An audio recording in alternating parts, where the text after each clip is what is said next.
You want to support Roland Martin Unfiltered? Be sure to join our Bring the Funk fan club. Every dollar that you give to us supports our daily digital show. There's only one daily digital show out here that keeps it black and keep it real as Roland Martin Unfiltered. Support the Roland Martin Unfiltered daily digital show by going to RolandMartinUnfiltered.com. You can make this possible. This is ground zero for a lot of the voter suppression battles that have been going on because of how innovative folks have been in this particular county. In fact, Republicans were so angered by voter turnout by Democrats here, they actually passed a law to outlaw straight ticket voting. Yeah. That's what they actually did. Joining us right now is Harris County Commissioner Rodney Ellis, and who he's always riding his bike around, and so that's why he got his bike over here, got his little biking outfit on. I ain't gonna say nothing about them black socks he got on with them gray shoes, but it's I ain't gonna generational. say. Oh, you ain't lying. That's generational. Like you ain't lying, cause I can't wear no black socks unless I got some black shoes on. That's just me. I can't see. You see right here. I can't. I'm just glad you have socks on. I can't. As youthful as you want to be. Hey, as youthful as I am. You just remember, this is my Major Taylor outfit.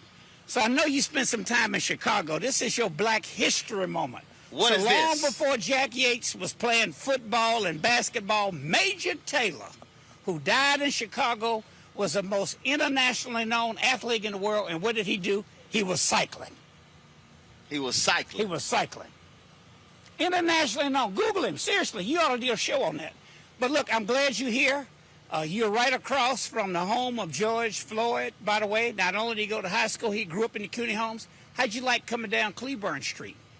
Those are county dollars. This is like you at Rice University or Harvard with those trees, a canopy. That's why I could ride over here. You notice it's so pleasant. It feels like I'm in Denver, Colorado instead of Houston, Texas today. Welcome home. See, y'all, that's what happens when you're the county commissioner. When you say those county dollars, what he's saying is he made that happen. Is that what you're saying? Well, I'm just trying to pay it back to my alma mater. So, I went to Worthing. I didn't go to Jack Yates, but I did go to Texas Southern. Oh, I got you. I got you. Well, everybody couldn't go to the best high school in Houston. They had to go to other little school. It's all good. My uncle taught a long time there. Who's your uncle? Who's your uncle? Jewel Martin. Oh, yeah. Yeah, he taught at Worthing a number of years. Martin, yeah. Oh, yeah. Oh, yeah. Good. Oh, yeah. So. Good genes. Huh? Good genes. Of course. That's how we do it. I talked about setting this thing up, this being ground zero. I mean, when 2018, I traveled around here when all those sisters were running for judge. Man, Republicans, they saw what happened. They got so mad, they changed the state law to get rid of straight ticket voting because Republicans used to dominate straight ticket voting. But then Democrats finally got smart in this county and said, why are we not taking advantage of the same law they've been taking advantage of? Then it worked so well, they got rid of the law. You know that old saying, the same thing that will make you laugh will make you cry. So straight ticket voting did let Republicans take over this county. This is a big county, 4.8 million people. This is a medium-sized state. So Harris County is larger than 26 states in the country. And if Democrats can get Harris County, Tarrant County, which we did this last go-around, we have Travis County, we have Bath County. Tarrant County is Fort Worth. San Antonio, El Paso. San Antonio, Bexar County, San Antonio. Travis County is Austin. Fort Worth. Dallas County is Austin. Yeah, Dallas County is Dallas. That's it. And the reason that they switched from straight ticket voting is it was scaring the heck out of them. Let me tell you, if this state just goes purple, it'll have a tremendous impact on what happens in any presidential race. And that's why they switched to straight ticket voting. So it's a little more difficult. We just have to educate our people from top to bottom. But that's the presidential race. The thing, though, that I am constantly trying to get our audience to understand is we cannot ignore state rep and state senate races. You were one of two. There are only two black state senators in Texas. You served in the Texas legislature for a number of years as a state senator here from Houston, Royce West in Dallas. And when you look at it was a stat earlier that I gave. There are 99 legislative bodies in America. Republicans control 61 of those 99. Folks who say, all right, man, I ain't really voting about on the small races. Yeah. But that's where the laws are being made, in the state capitals, not D.C. Yeah, and for congressional seats, it's on the state level where the lines are drawn for congressional seats. You remember in 2003, we broke the quorum after the Republicans decided to redistrict. Remember, you had to recall in California, you'd have to recount in Florida, and then they did the redistrict in Texas. Remember this? We broke the quorum. Of course, I remember. We broke the quorum. First of all, y'all went to y'all escaped. The House went to Oklahoma. Y'all right? escaped and the the Senate, state. We went to New Mexico. Yeah. Yeah. And then, I mean, the war's down. We lost one of our members, and eventually they drew the lines. But look, the point is these state races, everything on the ballot matters. You know, so like even as county commissioner, my race was the last race on the ballot. Because you go federal, then you go state, then you go county. Judgeships matter, state rep seats matter. And that's why these voter suppression bills are really so awful around the country. And in Texas, it's more difficult to vote here than anywhere in the country. We're one of the more difficult states to register to vote. So what we did with Chris Hollins as our elections administrator, we put the money in. We used some of the federal money, by the way, because we're during a pandemic. So we took some of that money that we got from our federal partners because of the pandemic and said, during the pandemic, we want to make it as easy to vote as possible. As easy to vote as it would be to go to the grocery store. And you had a record turnout. 24-hour voting, doing everything we could to make it easier for people to vote. And then there's a backlash to that. So the real tragedy is that with this Jim Crow 2 mentality, Republicans would prefer to change the rules than try to win in the marketplace of ideas. At the end of the day, I remember when Jesse ran in 1984, you had a lot of people who were afraid because Reverend Jackson was pulling out people who normally didn't vote. Yep. But that's a good thing. Well, first of all, that's how Richard Shelby became the United States Senator in Alabama. He was elected as a Democrat. Of course, he later flipped to the Republican Party. He's not a United States Senator. He was not, first, he's not retired. Yeah. He's not a United States Senator without Reverend Jackson running in 84 and 88. But now, I will tell you why it's so important on the federal level for them to reenact the Voting Rights Act.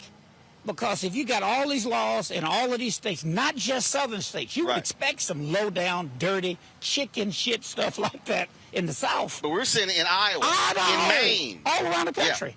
Yeah. And it's all a part of the big lie. You know, the man lost fair and square. He lost it.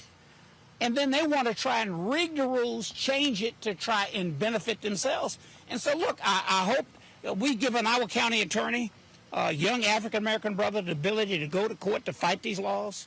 I think you heard some of my former colleagues in the legislature here in Texas saying the bill on the House side is a little better than the one on the Senate.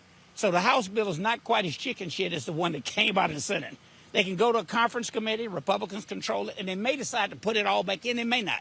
I'm told that the lawyers told the Republicans some of this stuff is just so outrageous.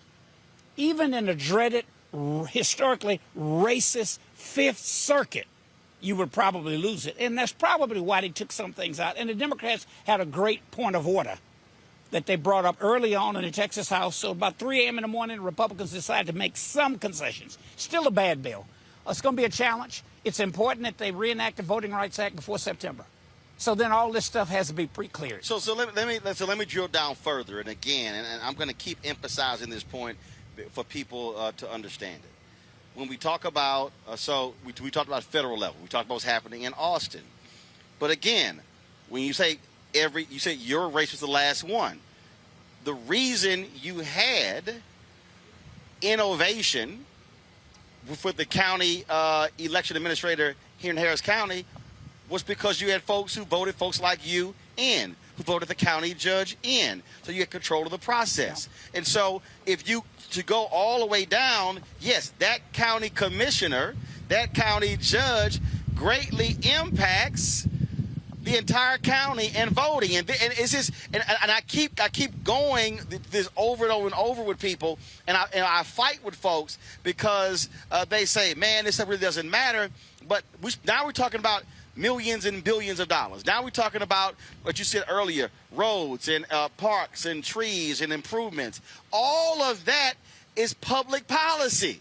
It is. And on the county level, this is a big county. County spends we control about $5 billion. A 5-person governing board. 5 people. 5 people, $5 billion. And Republicans ran it like a plantation, controlled it for decades.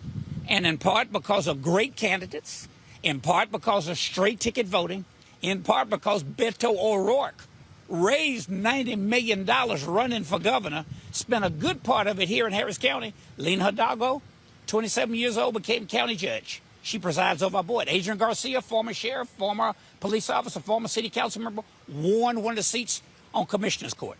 I was the only Democrat. So during the 4 years and 5 months I've been here, I went from being the only person of color, only Democrat, fighting what I hope was a good battle by myself, with them wanting to kill me. I'd have to ride my bike with a staffer. Now the Democrats in power, I can ride my bike over here by myself. Until I come off your show, I might get somebody to give me a ride home. But look, it's tremendous power when it matters. We could do things like after Harvey on flooding. We came up with equity guidelines on where we spend the money. So we fight that dreaded federal formula that says you spend money in the wealthier neighborhoods first. You'd never gotten to the 9th Ward in Katrina using that federal formula. They got to it because of earmarking. You no longer have earmarks. We have equity guidelines on how we spend our money to go in and invest in infrastructure. We can take county dollars. People in the city pay taxes. Why not do the university corridor? Why not fix the road and a 10-foot sidewalk on both sides of the street in front of the CUNY homes? Jackie H. Texas Southern going to the University of Houston. But it matters. Every race matters. And they don't want to give up this power. This county and this city are a reflection of the demographics of America. Most diverse city in the country, one of the most diverse counties. It's not all black and white. It's black, white, brown, South Asian, Muslim, Christian, gay, straight, everything that you can think of. It's a melting pot. And that scares the hell out of people who've had power, who think everybody ought to look the same way, act the same way, and have the same religion. Well, that's why. And that's what they're fighting against. They don't want to give up the power, which is why I keep harping on this. And if people can get mad, they can get upset, they can holler Jim Crow, Joe Biden, all you want to. Y'all can talk about all the stuff you want to. But this is real simple.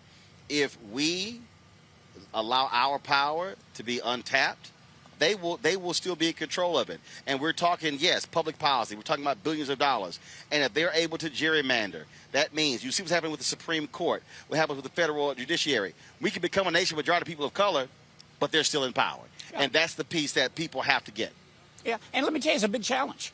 So regardless of what happens with that bill in Texas, the one in Georgia, we'll go to court, we'll fight it out. We hope on the federal level that they will have the 50 votes. Whatever Senator Manchin wants, please give it to him. Whatever the senator but at some point though, Senator Joe Manchin is going to have to stop sniffing Gorilla Glue and all this constant talk. Because here's my whole deal: he keep hollering bipartisanship. This is what every national anchor should say. Okay, Joe, show me the 10. We never get them. But no, or you got to gut the bill to go. No, what I'm saying is, you can gut the bill. It don't matter. They are not going to support the bill. No, so my deal is, every time Joe Manchin keeps hollering bipartisanship, Joe, show me 10. If you show me 10, I'll believe you. But if you can't go get 10, 5 don't matter. If you say, I'm not going to vote for the filibuster, you need 60. Joe, show me the 10, and you bring the 10, then we'll talk. Well, what I hope is that it's a process. He's just going through it. I mean, he's in a Republican state, the only statewide Democrat in that state. So maybe that helps him to stay in power, but at least through this cycle. If he wants to go through the little game to figure it out, do it. But at the end of the day, we need the Voting Rights Act. Hey, everybody knows now the history of the filibuster. Right, maybe they didn't before. But this is my deal with Manchin. Show me the 10. It's real simple. Show me the 10. He'll never find 10. You can't find the 10. So, damn it, stop giving me this BS about bipartisanship. Let's be clear. They are not going to support H.R. 1. They're not going to support the George Floyd Justice Act. And so if you do, you have to warn. They won't support the stimulus package. They won't support the infrastructure bill. They'll spend the money. So show me the 10. And then send out press releases touting. Again, all I want to do is, Joe, show me the 10, then I'll believe you. Well, here's what I'm doing. The few people I know in West Virginia, whether they look like me. Ride his ass. If they're Hispanic. If ride they're them like white, you ride that bike. You know, you ride them, you make the case. Now, here's what I'm thinking. I always have to remember, I was telling my county judge last night, they gerrymandered and they got, somebody asked, well, Rodney, what's your precinct? What's your district like? Where is it? You know what I tell them? Where are the Democrats? They drew the lines to put them all in this precinct. So I have to make sure when I come up with an issue that put it on the table, I don't want to do. It was okay being by myself. I don't want to be here by myself again. Right. You got me? So I know my other two Democratic colleagues have to appeal to some of their more conservative votes. Of course. So Joe Manchin, if you got to go through the process, go through the process. Go ahead. But 5 and 10. So show that you tried. Right. And then when you can't get them, they had a big show at the White House. I was listening to NPR on my bike on the way over it. Go through the show that they don't want to cooperate. And then at the end of the day, you tried to get bipartisan support. You couldn't get it, and then just do what's right. Bottom line is here. If Sinema and Manchin could keep this up with the filibuster, the Democrats will be in the minority after 2024. And they will be out of office, by the way. And so my whole Or deal... they'll be pretty miserable in there by themselves. So my deal is Democrats start acting like Republicans. Use power, keep power. Roland, as far as I'm concerned, they ought to do the study on whether or not you ought to expand the size of the court. It's been expanded before. I mean, this crew, they're taking over the courts. First of all, Republicans expanded the Supreme Court in Arizona. Yeah. Nobody said anything. So again, then West Virginia, they got rid of the entire state Supreme Court, which were majority Democrats replacing Republicans. So they can't act like it ain't happening on state level. It's only a number. There's nothing magic about it. No, it's but not. Let me tell you, they were skillful in the way they took over the federal courts. So where do you go to get justice? No. They were skillful, but there were people like me who were yelling it. But then you had other folk who said, trying to be bipartisan. Man, that stuff don't matter. And I'm like, now you see the reality of what happened when you put federal judges in. So focus in that. Commissioner Ellis, I appreciate it. Let everybody know, you got to, what's the little artwork? The gloves on. Y'all see my that? African art collection. Y'all see his art collection? I'm looking at the camera, you can see He's it. wearing his art collection, y'all. That's right. Thank you. All right, appreciate Welcome it. home, man. It's RodneyEllis.com, so y'all can go see all his art, so all his stuff. So that's how he rolls. All right, hop on that bike. All right, folks, back to our Roland Martin Unfiltered video in just one moment. It's time to be smart. When we control our institutions, we win. This is the most important news show on television of any racial background. Y'all put $2, $3, $4, $5, $10, $15, $20, $30 on this and keep this going. What you've done, Roland, since this crisis came out in full bloom. Anybody watching this, tell your friends. Go back and look at the last 2 weeks, especially of Roland Martin Unfiltered. I mean, hell, go back and look at the last 2 days. You've had sitting United States senators today, Klobuchar and Harris. Whatever you have that you can bring to Roland Martin Unfiltered to support it, please do, because this information may literally save your life. Watch Roland Martin Unfiltered daily at 6 p.m. Eastern on YouTube, Facebook, or Periscope, or go to RolandMartinUnfiltered.com. Support the Roland Martin Unfiltered Daily Digital Show by going to RolandMartinUnfiltered.com. Our goal is to get 20,000 of our fans contributing $50 each for the whole year. You can make this possible. RolandMartinUnfiltered.com.